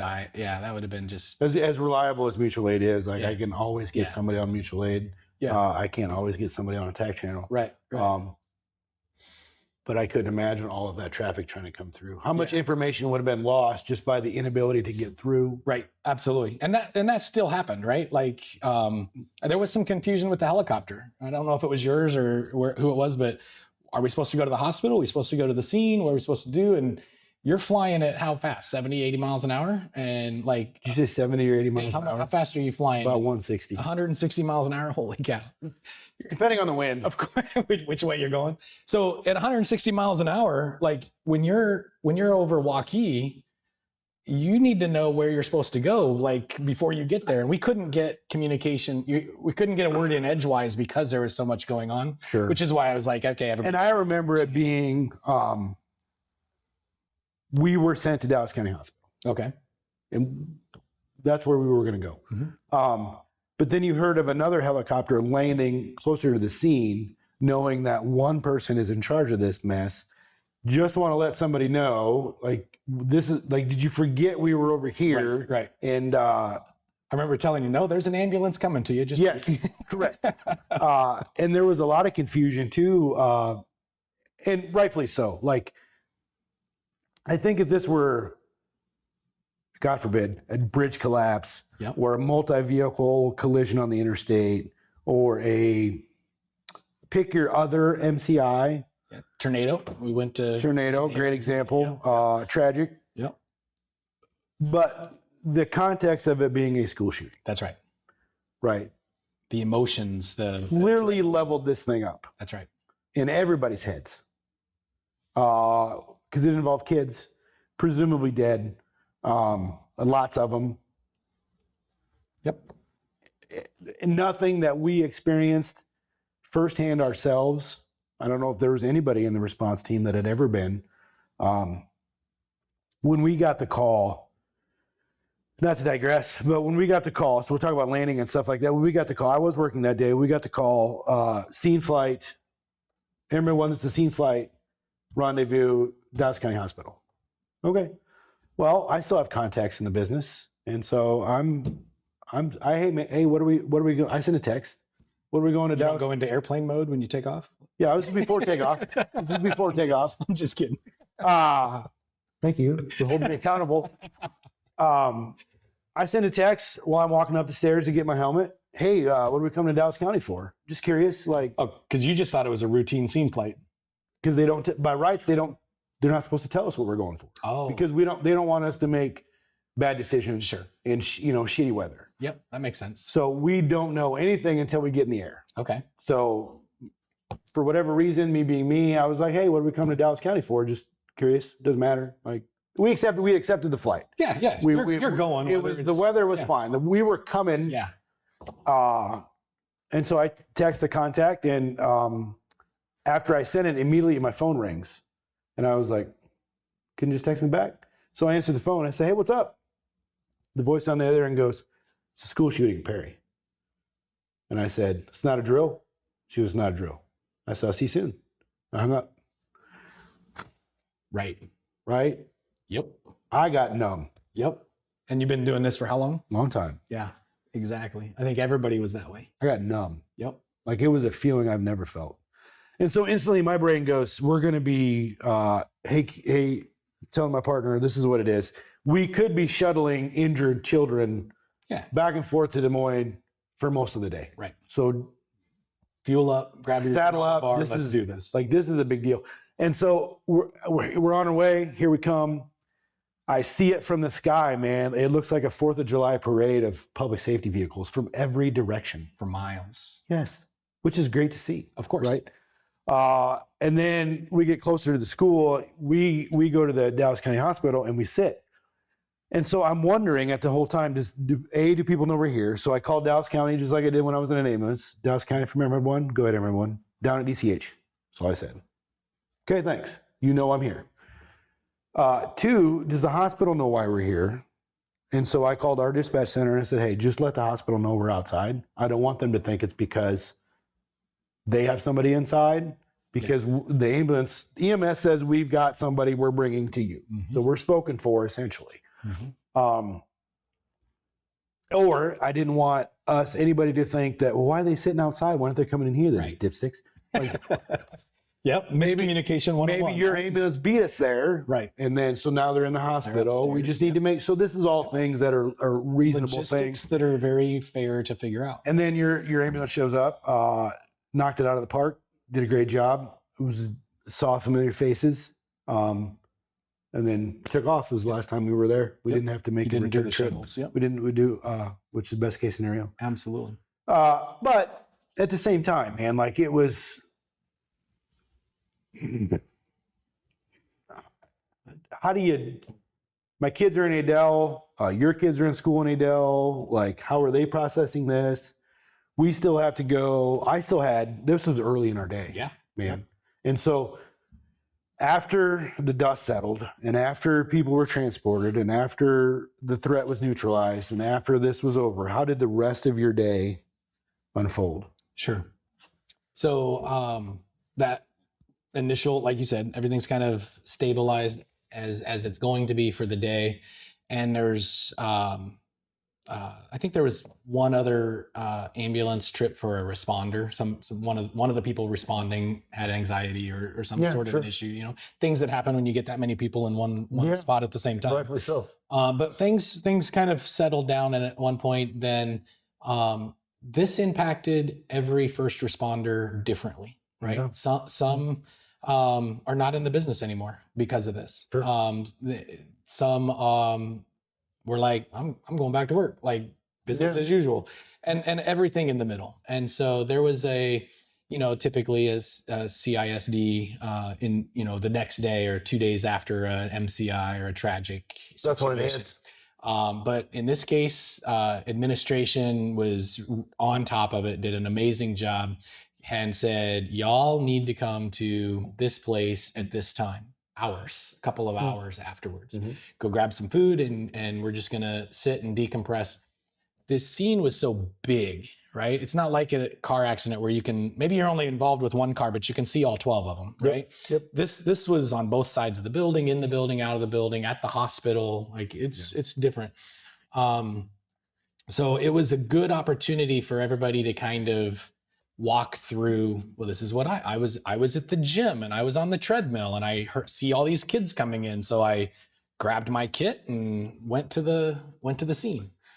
So that CISD, that decompression was immediate. And it was tough for different people. And I think there was several follow-ons after that, of course, but yeah, sure. So that kind of finished that day, if you will.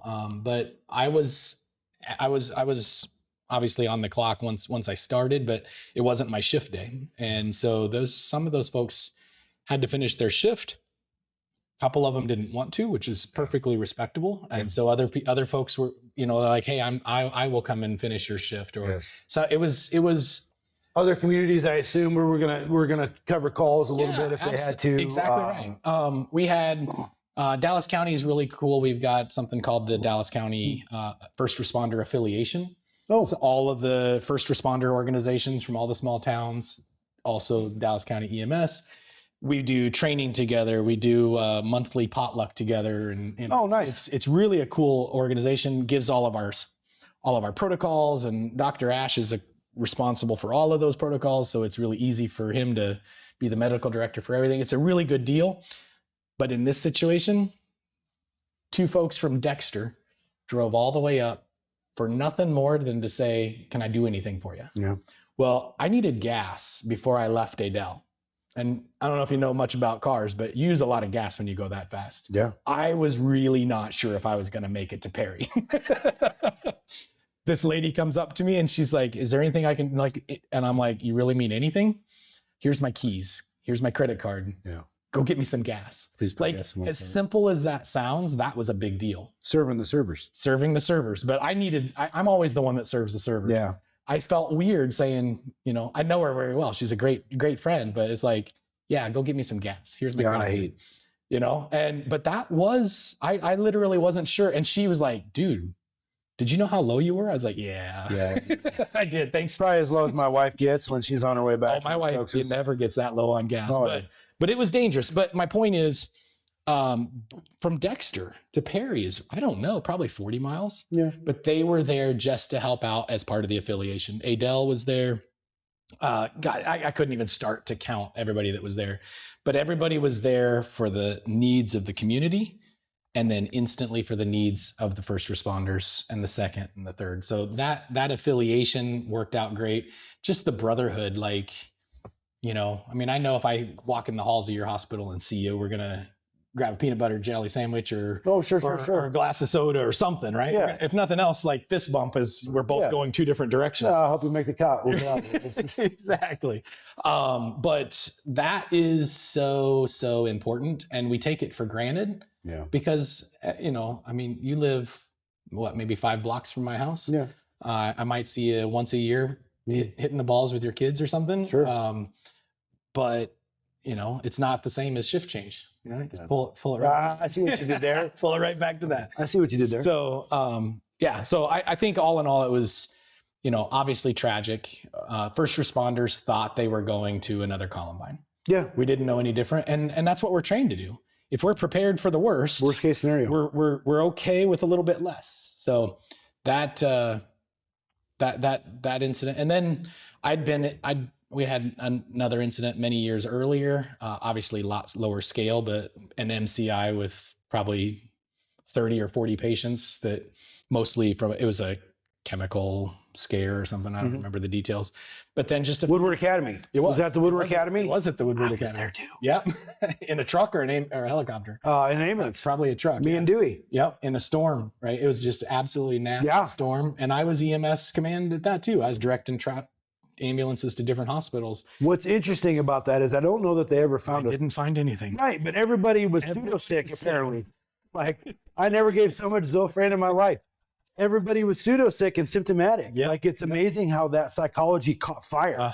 It did. And it was But I remember that night. From a responder perspective, that was an MCI. It was a big deal. We were transporting people to Boone, to Jefferson. It was hard to keep track of who went where. Yes, it was a real deal. And then just, I don't know. It seems like just a few weeks later, but apparently it was probably a few months later. The situation in Greenfield happened to be that I ended up in the tornado EMS command for that too. Yeah, Chris, I know you talked with Chris on your podcast a while back, but he and I were talking on the phone all day long, or on the radio for a couple hours, and then when we finally did a face-to-face, I'm like, I didn't know I was talking to you. Yeah, this is who that is. Name with the face. Yeah, he recognized my voice. I didn't recognize his. Sure. So, and that's crazy. It's a crazy small world, but that's what it all comes back to. Blessed are the peacemakers, and give back to the community where you live, work, and play. I can tell you that day, like, my resiliency as that day went on just got like less. Like, we took another flight after that. That was not any less sad in my perspective. Mm-hmm. Young mother in her 40s, lay down, take a nap, never woke up. Sure. For no reason. And then, you know, we were always tasked with other things that day that just, it just kind of wore at you a little bit after that. When you start your day off with something like that and all that slowly starts to wear off. I was obviously thinking of my kids. I sent them a text. They have friends that went to school there. Mhm. Make sure you're checking on your friends. I know that in this day of age of instant communication, make sure the people that you know are up there are doing okay. Did this change anything about how you talk to your kids?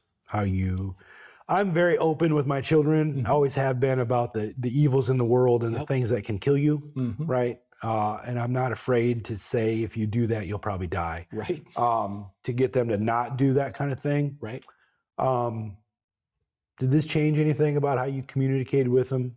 I don't know. That's a good question. It certainly put perspective into things, right? Even though I'm in all the hats I wear, I have perspective given to me every 4 or 5 days, right? In things like the call you just talked about. But I also have been brutally transparent with my kids at an age appropriate level of, sure. you know, you driving 95 miles an hour down the road on a crotch rocket is probably a bad idea. And here's pictures of why, or here's a story of why, depending on the age appropriateness. Sure. So, but I don't think my family really understands, and probably for good reasons, but they don't quite understand how heavy that gravity is of reality, right? We see death and mayhem regularly, and fortunately they don't. But I don't know that it changed anything, but certainly there was conversations. You know, but my youngest, he's 17, and he's the only one still in school as a student. I think him and my son are in the same grade. Same grade, yeah. And so, you know, that happens, but I don't think it really changed much, because I was already, like, you know, aware. My daughter, my middle age, she's been on international missions trips. She's been all over the country on different hiking adventures and things, and I'm kind of like, you know, she had bilateral blood clots in her lungs in Colorado. One morning she calls me at 5 o'clock in the morning, and Jesus, you know, it's like, okay, we're gonna talk through this, but this is an emergency room thing, not a phone call and aspirin thing. I obviously didn't know what the diagnosis, talking to her on the phone, but so I've had friends nearby because I because of my travel, we got things taken care of, but my oldest is in Waterloo. He works for Senator Grassley's office.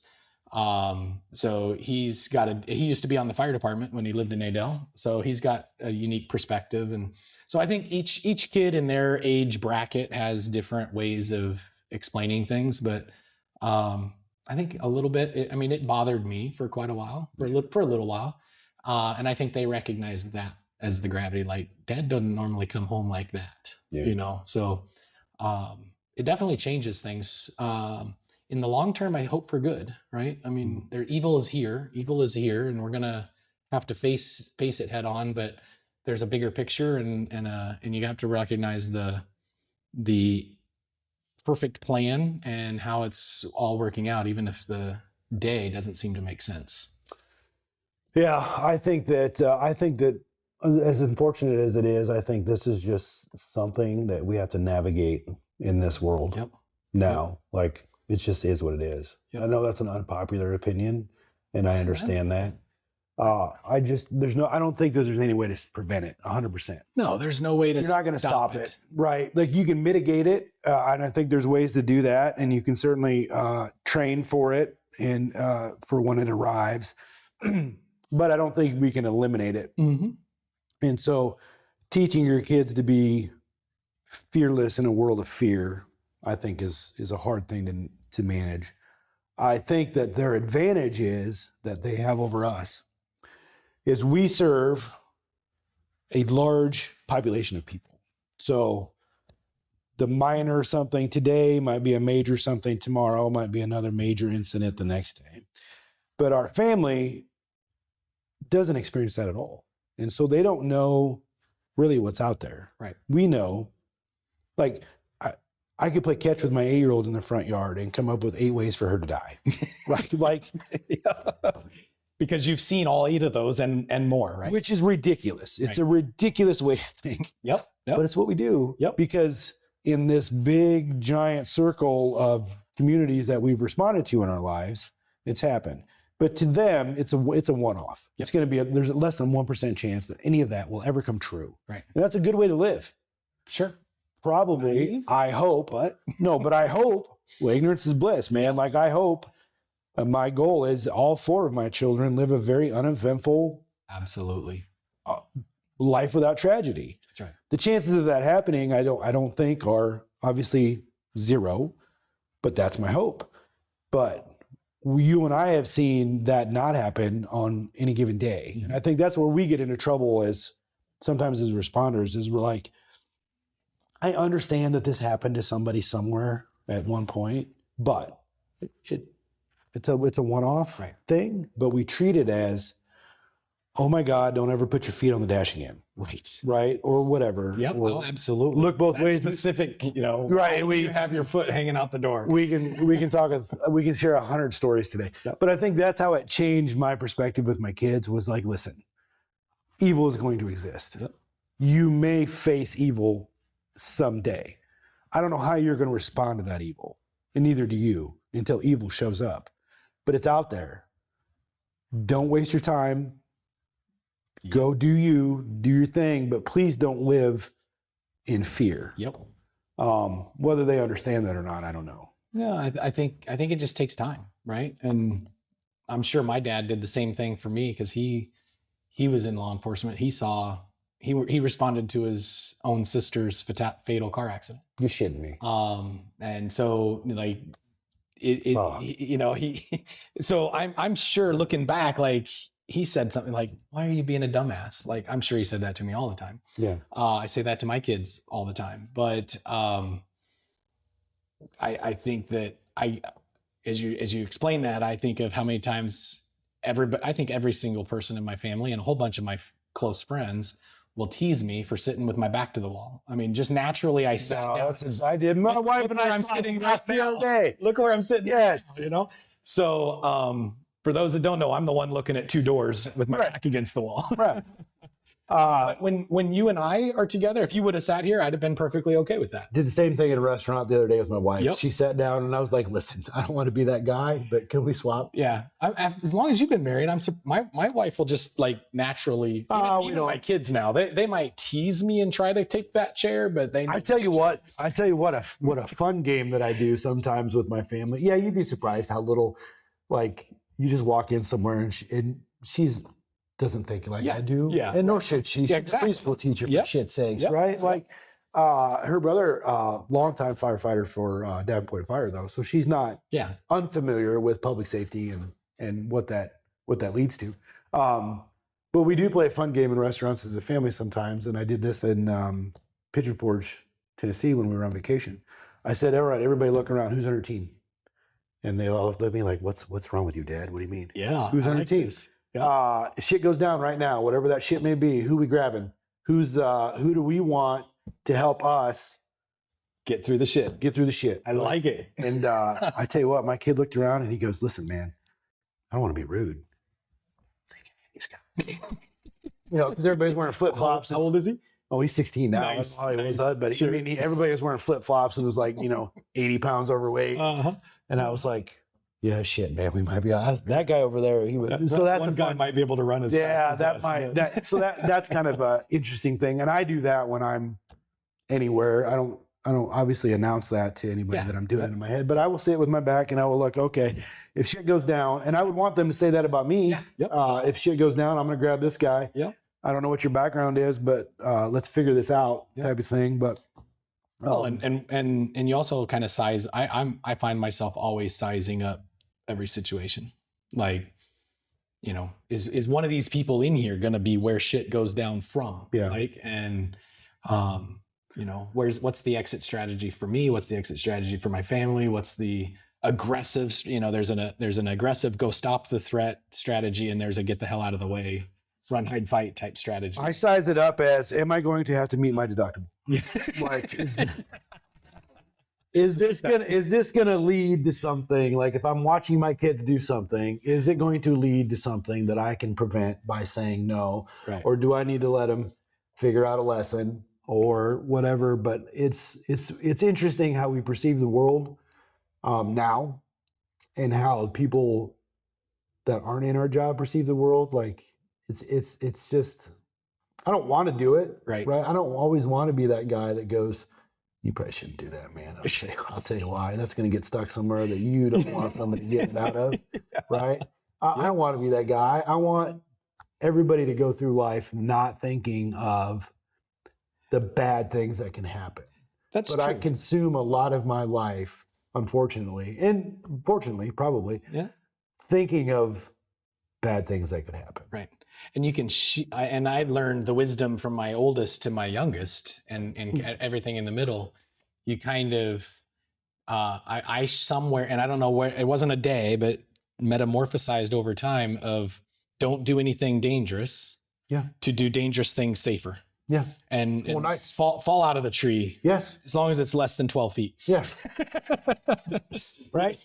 Yeah. Do your thing. And so I think that does have a lifelong impact. And, you know, we, presumably we probably treat the boys in our family different than the girls in our family. And I think rightfully so a little bit. Like Cale is capable of driving on his own and going hunting with his friends. That means guns. That means being responsible and driving in the dark and, you know, and doing those things that moms are like, he's going to do what now? Right. He's going to go where with who? With a bunch of shotgun. But, you know, in my culture where I came from, that was very commonplace on the thing.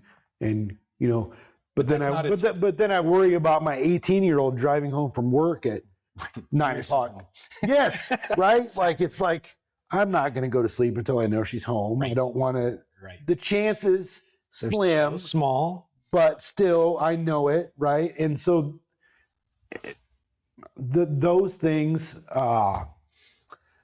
you know, I cut up hot dogs for a reason when my kids ate hot dogs, right? Like we live by our experiences, and in our lives, our experiences are other people's tragedies, and that's just where it goes. But the Perry incident was, I wish I could say it led me to be more in the moment, but it really, like, to increase how, like, my gratitude is probably not up to par, right? Like I look at my kids and I'm like, why, God damn, did you do this? Instead of saying, I'm really glad you're here. Yep. Because you survived that. There's going to be a day where you're not going to be here and I'm going to miss you versus, why can't you just do what I ask? You know, that kind of stuff. The first time or the 12th time. In a whole career of seeing bad things is that's a thing, man. Like it's how we unpack ourselves. This whole experience has been, I mean, an eye-opening deal. I don't know how much time we got, but as much as you want, man. I don't even know if we're recording. Hopefully we are, because we're not going to be able to reproduce this. This is the 83 minutes into it. Nice. Probably one of the most interesting conversations I've had. So thank you for that. So I told you when I was 18, as you mentioned, you're not developed yet. You don't know what you're doing. Like we say you can vote now, but like we're not really. We're still kids, right? Yes. I was at a high school football game. I'm pretty sure it would have been my senior year, so August, September timeframe. Left the football game because my pager went off, and we went to a car accident. It was a fatality, double or triple fatality. 2 young kids in the back seat of the car had just left McDonald's, and I know this because when the kids on impact squeezed their cheeseburger that they had in their Happy Meal, and little pieces of cheeseburger went between their knuckles. Now the rest of this is just like routine, common, everyday, you know, quote unquote, everyday car crash. Yeah. I didn't have EMS training. I don't know if I think I might've been in firefighter 1 class, maybe. Like I didn't have the training and the experience. So I'm more doing like directing traffic, right? Yeah. But as we get these kids out of this deep ditch and up to the ambulance, so the ambulance can drive the couple of miles to a regional hospital, I observed that, didn't think anything of it, didn't even know that I saw it in 1992. 2001, I'm driving on I-80 with my oldest, which is probably 2 to 4 years old, and we stop at Perkins in Newton, just a random place. We didn't like, we're just driving through on I-80, and my kid's doing what a typical 2 or 3 year old wants to do. He's been in the car for way too damn long, and he's cranky and he's hungry, and he's throwing a fit about, I don't even remember what. And I hadn't even been in the fire service since like 94, 95 until 2002 or 2001. But here we are, and he throws a fit and just out of fear, anger of a 2 or 3 year old squeezes his cheeseburger. Oh man. And out pops pieces of that cheeseburger. I lost it. I am bawling like a little tiny child in a store. My wife's looking at me like, he's just throwing a fit. 2-year-olds do this. And I can have an out of body experience and see myself and see her and see him and see the people around me going, the hell just happened? And it wasn't until a long time later that I kind of put all the pieces together of, I was only 18, right? But the point is, you don't know when it's going to creep back at you. Nope. And I realized without any training, I kind of realized what was happening. And I couldn't really connect the dots until a little bit later that those 2 cheeseburgers and those 2 kids were about the same age. And my kid squeezing that cheeseburger meant he's about to die. Yeah. Like clearly that wasn't the case, but that's where my brain went. And it was the weirdest experience. So I can't breathe. I'm crying so hard. And my wife's like, what the hell is going on here? Yeah. And I'm like, I can't talk. I can't breathe. I got snot coming out of my nose, probably. Like I'm having an issue. And I'm just pointing at her like, hold up, just give me a second. Yeah. I'll tell you all about it. I'm starting to figure out what's going on. I just can't right now. And there's a lot to unpack in that little, that's minutes, quite right? the, but the point is, and this is for all of the listeners, like, the CISDs are important. We didn't have that shit in 1992. Like you just go home. Like that's what you did. It's not just a formality. Right. And it's not. And so mental health, and I mean, we're all broken, right? That's why we got into this business. We're all broken somehow. Yeah. But those things sneak up. So I will still to this day find myself going to a funeral. Eric Slikeward. Remember Eric? He was on the fire department here for the longest time. Worked at Casey's flipping pizzas. Super cool dude. Yes. Right. Yes. And super cool dude. Yep. Died unexpectedly, probably a heart attack, whatever it was. But helped plan a firefighter funeral. He didn't die in the service, but he had just responded to a car accident a couple hours earlier. Yeah. And that was like, why am I doing this? Like, why am I going through these emotions? Like, this doesn't make sense. But I found myself going to other people's funerals. And I'm talking about my dad, like people that I really don't know very much. I'm just going because it's the right thing to do. Yeah. And having like emotion. My wife will say, I don't have emotions. Some of my friends are like, you're on the spectrum. You're on the, you're not processing things. It's like, no, it's a different level of what we see. Right. So in all the hats that I wear, whether it's the death investigation or the first responder, I'm sure same thing with the helicopter. Nobody says, I'm fine. I'm glad you're finally here. I've been waiting for you for a couple of days. Like nobody plans to see us. Right. Sure. Now they might say, where have you been for the last 45 seconds? I've been waiting on you, but they're not like, we planned this day to have a helicopter ride. I'm glad you're finally here. Like that just doesn't happen. Yeah. So it's a different perspective, and we do pack it all in. And then when we go home, we're shielding it from our families. Sure. Right. Rightfully so.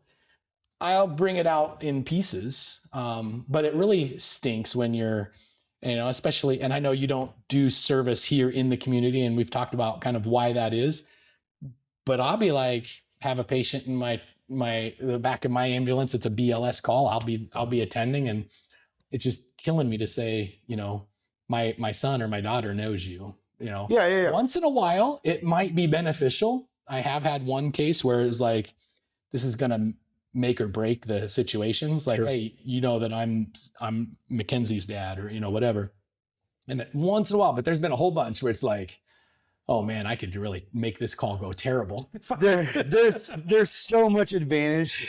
There's so much advantage to working in your community. And my choice has been, I just don't want the responsibility. Sure. Absolutely. I want to be removed from what I do for a living.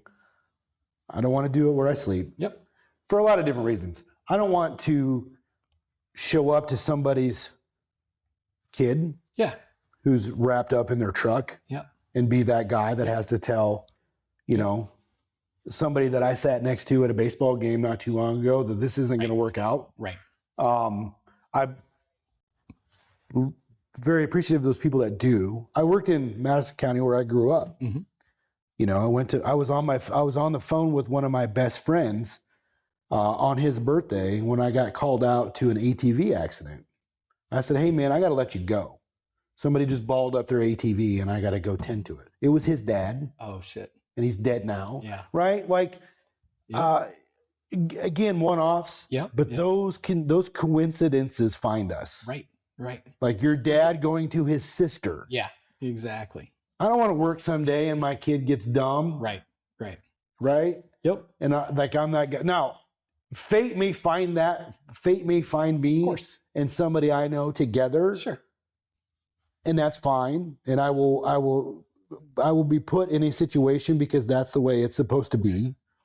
But if I can mitigate that, man. It was across the street from your house many years ago. Was it your kid that broke his arm, or just a kid down his bike? No, just a random kid, and I happened to be there. You happened to be there. I happened to be there in one of my trucks. Right.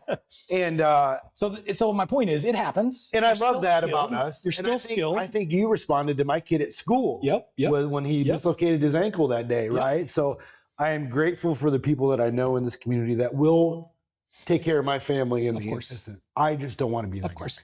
Nope. No, that may change someday. Yeah. You fly one. I'd be perfectly happy if you have to fly one of my kids. Not that you have to fly one of my kids. Yeah, sure. But you're the one that's flying. There's a certain comfort level. And I do believe in networking with people. Absolutely. I ask people all the time, and especially like if I had to call 911 and somebody I knew showed up, I would want somebody that I knew showed up. I would never be like, oh my God, don't say this. Yep. Don't tell anybody I had the chest pains. No, I want. But you know that happens. Sure. Don't send this person because I don't want them to know. Like, come on, man. Then it must not be that bad. If people really knew though, like how tight-lipped we are at home. Exactly. Legally, we can't say anything. That's right. So I don't say. My wife says, "Hey, how was your day?" I was like, routine emergencies. Yep. Right. Yep. Like, maybe I'll spill a little bit, but there's no patient identifiers. There's no names. I may use a certain flight as an example of being like, see, this is why. Whatever the case may be. But if people knew like how by law we have to be so tight-lipped, like we cannot go and say, did you know that I just took Timmy? I just took Timmy to the hospital the other day because he's doing meth. Right. Exactly. You can't say that at all. But I think yes, that's the law, but also it's how we shield our family. Yeah. I mean, they don't need to know. Like yes, it's the law, but I might know that one of my wife's friends or one of my friends' friends, or, there's like, oh, they're going to figure this out pretty soon. That they got cancer now, or they got this now, or Perry was a good example, man. I just have to let it play itself out. And then a couple of days or weeks later, they're like, did you know? And I'll be like, I might have been there. I don't know. Perry was a great example. You know how many text messages I got that day that said, hey man, you working? Yeah. Yeah. What do you want me to do? Right. You're going to figure out that a big black helicopter was there and that I worked for that big black helicopter. Right. And so if I say, yes, I'm working today, you're going to put two and two together. That's right. So I just left those messages on read, man. I just didn't say anything about nothing. I don't need that shit in my life. And speaking of helicopters, people that are asking you that know that's the answer because they're in the same business most of the time. But none of them were seeking information. Like it wasn't a gossip thing. It was just a, hey man, doing okay. I don't know what's going on in Adele today, man. But are you working? Yeah. I feel like I heard a bunch of helicopters flying or whatever. Right. Like Yep. it's, Yep, indeed. no, none of it was a nefarious. Can you give me some dirt so I can put it on Facebook? No, they were And probably be the checking first on one. you as an They were just individual. making sure that, hey, whatever's going down, this must be pretty goddamn big Right. because there's a whole bunch of stuff going on. And I wish I could say more sometimes, but that's just not our job. Yeah, exactly. And I think that, to your point about the cheeseburger, I think the people that do this job long and do it well are the people that can put those things in the file cabinet. Yes. And now they will come out like, In the most unexpected times. sure. I can't for the life of you. I talked about this with Malcolm. If you would have asked me what my top 5 worst calls were, I'd be like, I don't know, man. I don't like, either. Yeah.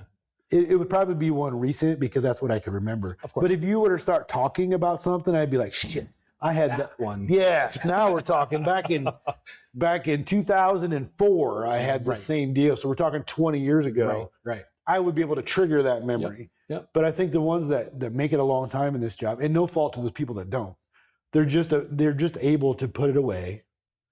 Mhm. They probably lament on it from time to time in random times and random passing. It probably looks like you're spacing off, and your Mhm. wife's like, "What are you thinking?" Mhm. And you're like, "Nothing." You don't even then- want to know. Nothing. And they're like, you're thinking something. And I was like, no, I'm not. And then so that starts a whole thing about why you never share your feelings. You want me to share my feelings? Yeah, Here's what I'm here's- thinking. Oh, wait a second. Yeah, maybe, Put that back in the box. Maybe you didn't want to know. So it's interesting. Thank you for sharing that, by the way, because I think more people, you ever find that once somebody says something like, one day I screwed this up and nobody wants to say anything until you said something. You're like, I screwed the same shit up the other day. Like I thought I was all by myself. You're right. And then everybody's like, That's why I wanted to say it. I made the same mistake. Because you can't be in this business for more than a few months and not start to be influenced or shaped by them. And we have to make it more common, more acceptable, more normal. I'm going to ask you this question, and we're going to work on tying it up. You've seen so many things, and you've done and I hope people are still with us at the end of this. I think that, I really think this question is useful. You've been on every basically level, First responders, right? Yeah. Where do you think we could do better? Where is it that we can do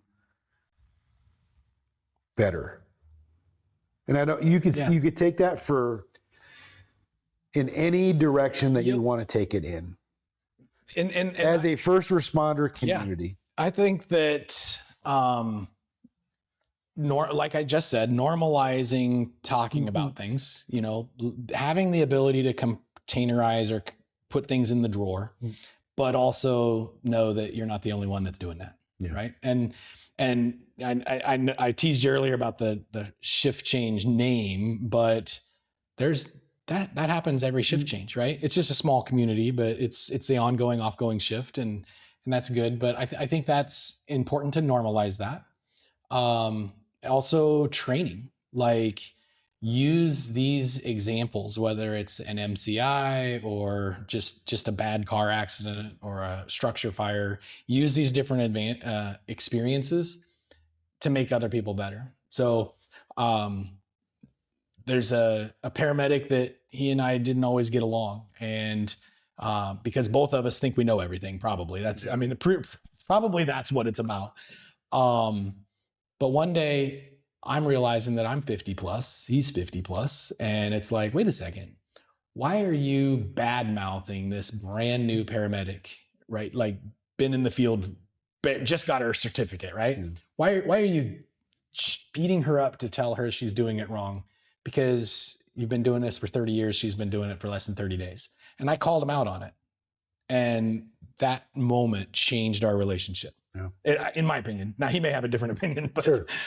Because we are now to the generation, you, me, these other guys our age, we got to be pouring back into the next generation. Last night I was in a training with PRI here in this room actually.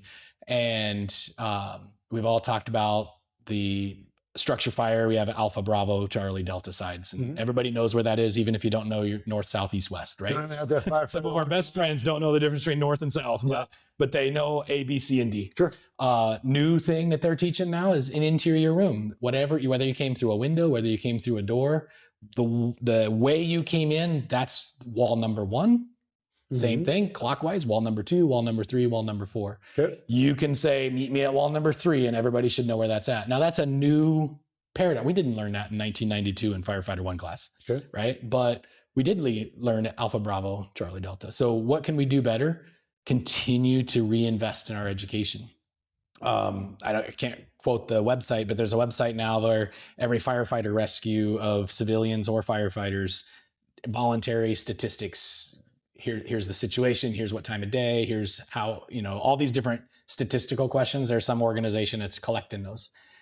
Wow. 4,000 plus calls. We can learn that 80% of this is survivable. 10% of this, one stat that I remember is 10% of the time a survivor is within 6 feet of the door. Well, let's just focus on that. If nothing else. So how do we continue to take our wisdom and pass it on to the next generation? Because we're still not doing talking about 1992 windshields, seat belts, airbags, all that stuff's better. Cars today look like they're Chernobyled and nobody's hurt inside. Yep. That pickup looked like it was ready to put back on the shop room floor and sell it, and it killed a guy. So things are different. How do we? So that, I think mental health is the one that,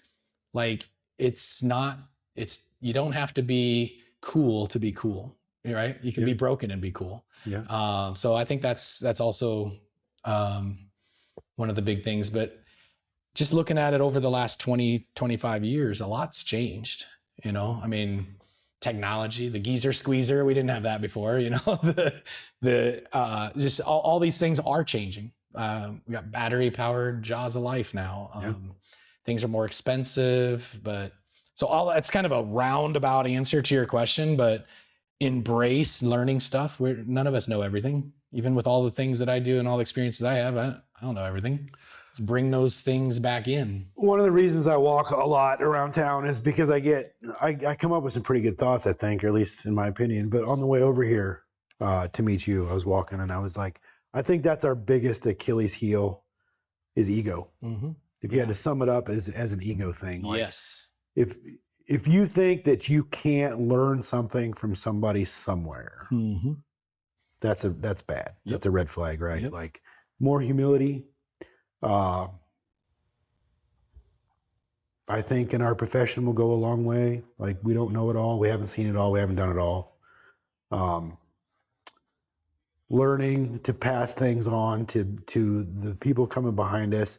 Like everybody knows what to do when you get somebody intubated, right? But but not very many people know what to do if you can't. Right. And how to deal with that and how to, that's how to err, right. And still be humble. Mm-hmm. You could easily take that opportunity to beat somebody down, or you can take that opportunity to bring somebody up. And we need more people in our profession, I think now more than ever, that are not scared, right? Because there's an old crabby guy on our department that is, if I do it this way, he's gonna, like when we start changing our treatment for the audit process, we've got a problem. Yes. Yep. Right. Just checking the boxes and don't care about patient care. If we're not doing something because we don't want Bill on our department to say something about what we did, then I think we have a problem. And we're letting ego win, and it's not the road we want to go down. But I think we can improve in a lot of ways. I think that there's other outside forces that can help us improve, funding and salary and cut the hours and, the people that employ people. I mean, there's allegedly money to be made in healthcare, right? So when we can kind of look past that and kind of get into taking care of our people, I think that's another big deal too. And I've seen a turn in that, right? People talking about not doing 24-hour shifts anymore, or, able to unionize and that kind of thing. And I think that's gone a long ways too. But I think where we get in trouble is our ego. Yeah. And I think You're we can. I absolutely think right. we can do better. Yep. Listen, man. 2 more things. I'm looking at your board over there with all the fire trucks and ambulances and cop cars, and I assume Training stuff. placards. Yep. I do see a helicopter over there. Mhm. It is not shaped like the one. We won't read the word that's on top of that. Like the one I know. Now, listen. In all good humor, bunch of good people over on that side of the street. Bunch of good people on that side of the street. But That's pretty funny. I never noticed that. But now the first thing I saw. But as a competitor on a team, I don't know what we got to do to maybe add a second helicopter to that board. I bet you can snag a magnet from somewhere. I bet you I can come up with something. Oh, and then number 2, I brought you a little something. It's nothing fancy. I wish I had more, but I don't. But thanks for. Oh, sweet. Thank you, sir. Thanks for sitting down with me. Absolutely. And most importantly, thanks for doing what you do. Yep. Will you give me back your quote again? And then you probably have to text it to me so I can write it in the show notes. You bet. But what is it that you say? Give back to the community where you live, work, and play. Man, the servant's attitude right there. A spiritual person too, I assume? Yes. That's where a lot of that comes from? Yep. Yeah, man. Well, that's great. Well, listen, I can't thank you enough for taking 2 hours out of your day now, which is probably the longest episode to date. And certainly one of the most interesting. Thank you. And I hope that people, we should do it again. Let's do it. There's not any way that you and I can get through. There's a lot more that needs to be, that we could talk about, a lot more that we could say, a lot more shit we could share. I hope you keep doing what you're doing. And do you see any sort of do you see the light at the end of the tunnel as far as, I don't think maybe so. I should slow. I don't think so. I wish people could see the look on your face. You're like, nah, man. I don't think so. I'm gonna ride this bus till the wheels come off. I hesitate because could I do better if I would focus more in one place and less in another place? And my professional career with information security and IT, I interface with law enforcement for security incidents.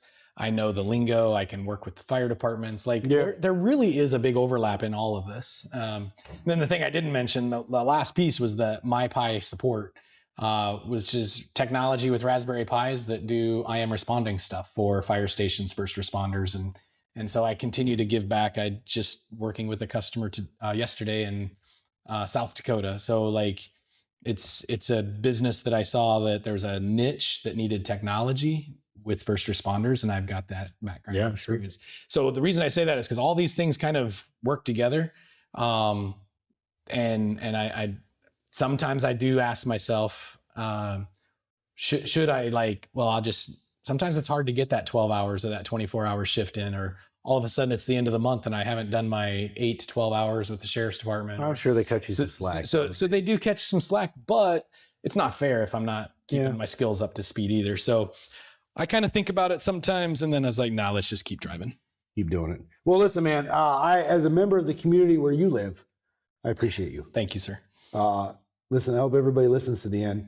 All right, that's it. Work hard, be kind. Bye.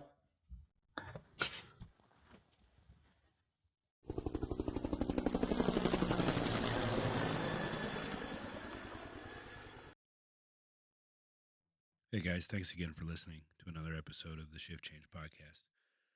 I need to ask if you would leave a rating. I think that it helps people who are new to the podcast find it quicker. It doesn't do me any good, but it does help other people that are looking for the Shift Change Podcast on Spotify or Apple. It just comes up quicker the more ratings that you give it. Whether you give it a 2 or a 5, it doesn't make a difference. It just helps other people. If you need to get a hold of me, contact me via my email, the show email, which is talkshiftchange@gmail.com. Or you can message me on Instagram at talk.shiftchange. At talk.shiftchange on Instagram. As always, thanks for listening. I could not have imagined how well this podcast has been received. So, as always, I appreciate it. Work hard, be kind.